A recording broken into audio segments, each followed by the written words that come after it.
আসসালামু আলাইকুম সুপ্রিয় দর্শক মণ্ডলী এবং ভাই ও বোনেরা, আশা করি সবাই ভালো আছেন। আমিও মোটামুটিভাবে ভালো আছি। তো বিশেষ করে আমাদের এই বাঘাবাড়ি ঘাট নদীবন্দর পোর্ট এলাকা এটা।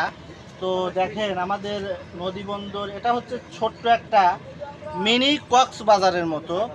আমাদের এখানে মিনি কক্সবাজার দেখেন, এই যে কত সমুদ্র সৈকতের মতো, এখানে অনেক লোক গোসল করতে পারে। আর জায়গাটা অনেক সুন্দর, আপনারা চাইলে এখানে বেড়াতে আসতে পারেন। দেখেন জায়গার লোকেশনগুলো কত সুন্দর। এখানে অনেক লোক এই যে গোসল দিতে আসছে।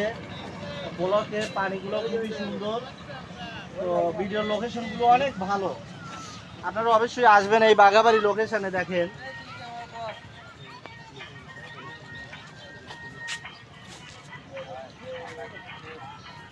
সুন্দর সুন্দর লোকেশন, নিরিবিলি নম্র ভদ্র পরিবেশ, কোনো বাতাস নাই, ঢেউ নাই। তো মিষ্টি মিষ্টি জায়গা। এই যে দেখেন সুন্দর পানি, এখানে গোসল করার সুব্যবস্থা আছে, আপনারা চাইলে গোসল করতে আসতে পারেন। দেখেন কত সুন্দর নদী, সুন্দর একটা নদী।